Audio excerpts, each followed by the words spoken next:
You may have known that a while ago I made a video essay on how All Grown Up failed as an older Rugrats follow-up. However, I never clearly elaborate as to why Season 5 is so awful. In short, Season 5 takes the character growth and fate that we were all looking forward to seeing and then sends it into the dumpster fire. It is so horrendous to me because it shows how complacent and incompetent the writing team and even the animators were becoming. I hate this season even more than Fairly Odd Parents Season 10 because at least those cartoons are mostly 11 minutes long and don't try to consistently moralize the viewer. I can totally see why Nick withheld this final season for 2 years and omitted it from Nick Rewind as well as their social media posts when they bring up the spinoff. So, let's run down each episode from least frustrating to most and how it would improve each of them. Get ready, it's going to be a lot. Number 1. Trading places. Instead of Kimmy getting angry at everyone over her dad's divorce and then everyone failing to make her feel better by recreating her room as a surprise, have her go to a therapy session with other children dealing with divorce so that they can discuss their experience and issues with it, and then it could show how sometimes divorce is for the better. It didn't make any sense for Pangborn to not consider counseling when he found that angry poem of hers, but otherwise we can learn that these issues are not meant to be fixed by us, but there is still a semblance of love within the family. And although I like Angelica's character development by willfully spending time with Kimmy when her room was being redecorated, they should have spent a little bit less time on that with its awkward stalling and give us a bit more time to understand Hiro's background. Although I do believe that he and Kira divorced due to the travel issues between Japan and France for the Reptarland job. Number 2, Bad Blood.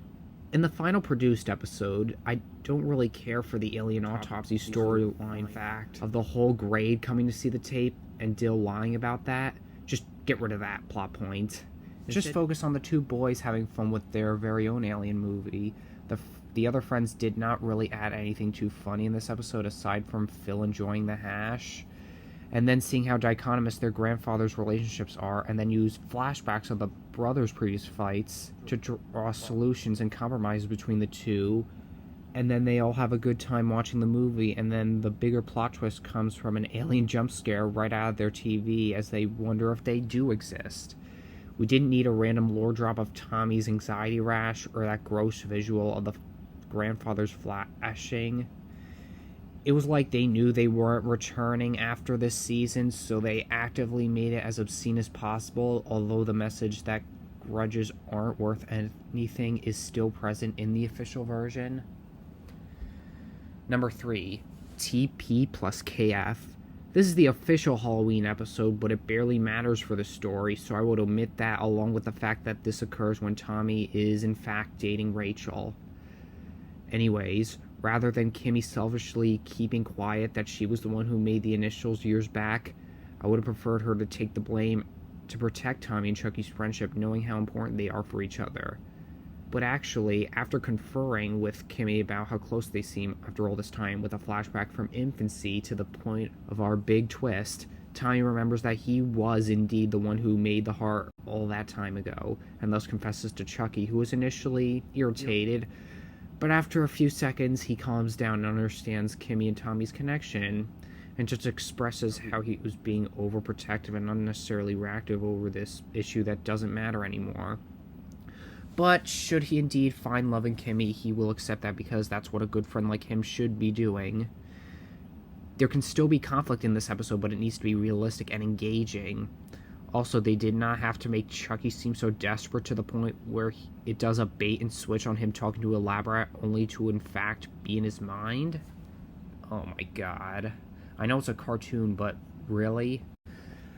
Number 4, superhero worship. A few things that stood out to me as weak points was the lesson of forget your problems by helping other people with their own was completely given before Chucky actually learned it. I would have rather had his stepmother come in the night that he's mildly wallowing Armadillo Dave and then comfort him as he goes to sleep, where he has a dream that shows, instead of tells, a flashback of how Stu helped Chaz get Kira and Kimmy to begin with, which would make Chucky's turnaround of new bravery feel much more on his own volition to save Tommy and his friends from the vicious giant rat. Speaking of which, I did not care for Kimmy's overprotection for it. Although one has to think that this is due to the seeming death of Fifi, and I would have rather had Dill be the one to take control of it before the rat finally snaps at him, which is more in line with his quirkiness rather than having to go with the obvious no one can take that rat. I mean, Dill's obsessed with all kinds of animals. Maybe it has to do with Nigel Thornberry. The characters should have immediately seen how Chucky relates to Dave due to their oddities and unconfidence. Yet they actively try to show that he'll be better off as a functioning being than Harold, the franchise's worst character in my opinion, where, incidentally, he's here as his only appearance without Angelica. This episode also feels cruelly meta by the analogy of Chucky being a fan of Armadillo Dave, like the All Grown Up show, and trying to track down the comic creator akin to All Grown Up's own creators to continue the story, even though it's over and I must deal with it. It is sadly another sign of disgruntled writing and smugness that shouldn't have a place here. Okay, halfway point. Brothers Grimm. Instead of Dee Dee actively denying everyone TV against their will, have it be a neighborhood power outage where there's no need to blame anyone, and thus they instead make up their own games and have fun flashback, which could be recreations of iconic Rugrats episodes. Including Angelica and Susie would be a smart point as well, because I feel like they could have been really key to make this episode fun for the older viewers too. This also diminishes the depiction of kids willfully endangering themselves to make their parents overturn their punishment. Like, what kind of crude message is that? You act as bad as you want, you put yourself in danger, and then your parents give you what they prohibit you as reward? Like, what kind of message is that for kids? Although, they turned down watching the TV anyway in the official version, but they should have been something like Stu fixing their TV, but then they insist the parents join in on their flashbacks instead. They can also keep that running gag of Dee Dee stress knitting, but change the Christmas sweaters for the boys to Hanukkah ones. Like, that Jewish plot point is a key lore point for the franchise, yet they had forgotten it there. They admittedly redeemed this a little bit with Spike in a sweater, but then they completely overshot it by covering the whole house and the knit stuff. So make the denial TV just an accident rather than a punishment to make a more relatable story. Number 6. Susie goes bad light. What I love about Susie is that she is the antithesis of the common African-American stereotypical girl as seen in media. And yes, people have discussed this issue in other Nick shows.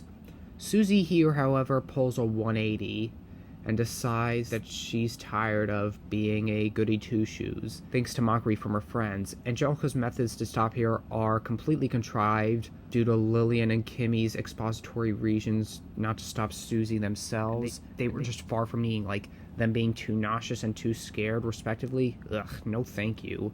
So many expository jokes made by Susie were unnecessary on their own too, like how she's accidentally perfect, so much so that she'd become president of the United States. I won't make a further comment on that.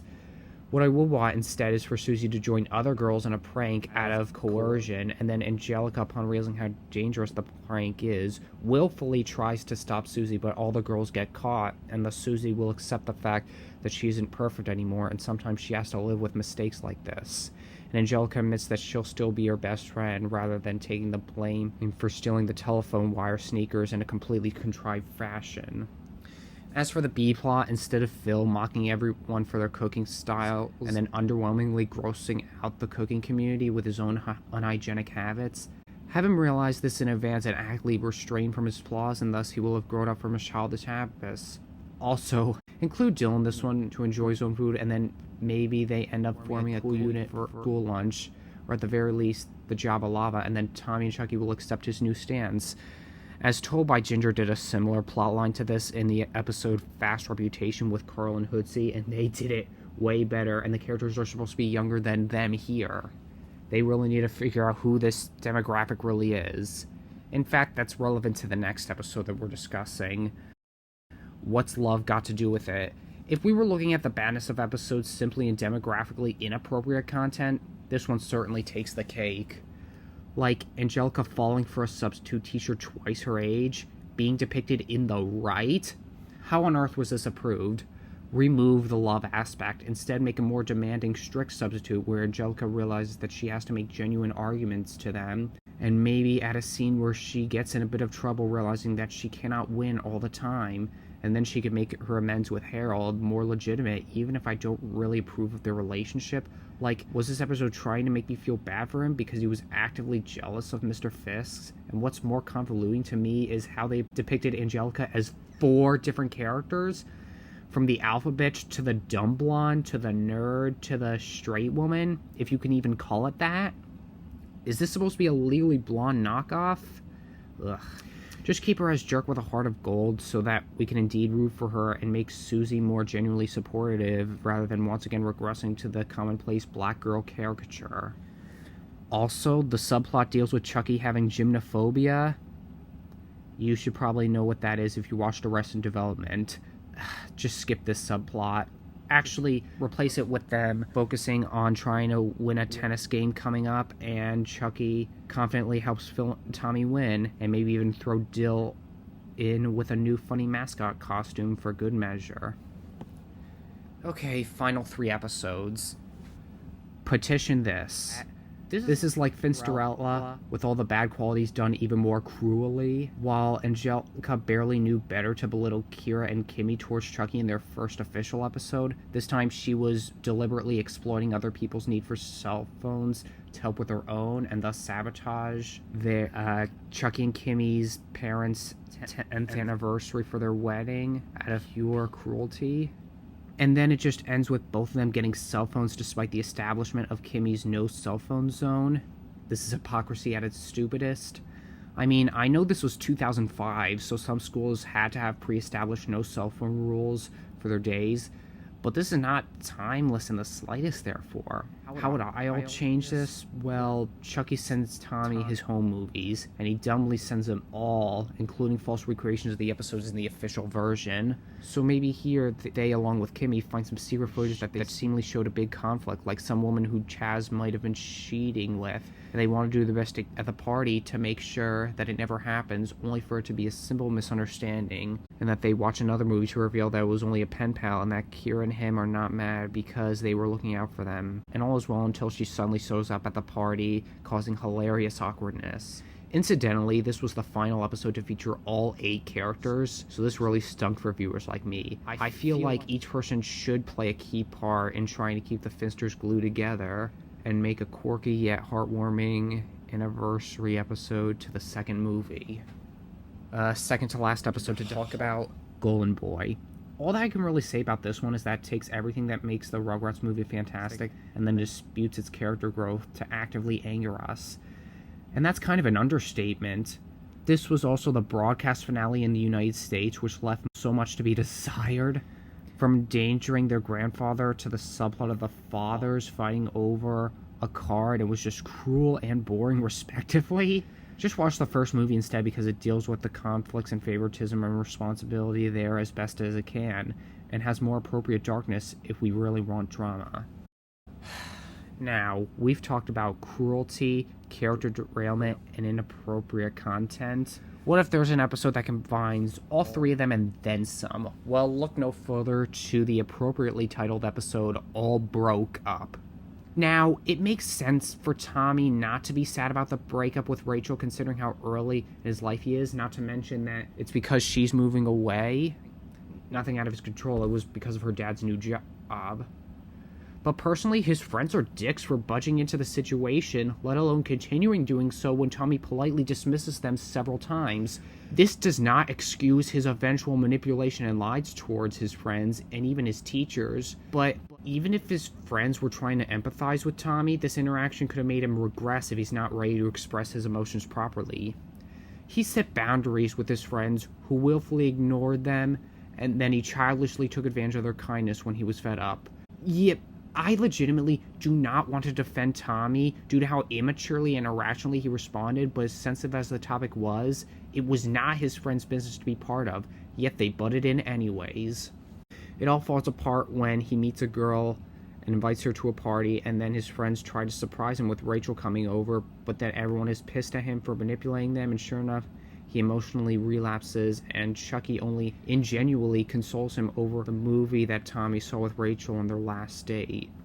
Meanwhile, Dill's motive is also dumb, if he's just using his interest to make his own business. At this point, Dill's found his own happiness, not caring about the approval of other useless people. So thanks to Charlotte's desperation from unemployment, she's exploiting Dill into commercializing the game that she was otherwise dismissive of, and trying to make him believe that by making this game the next big thing, they'll finally be seen as worth something into others.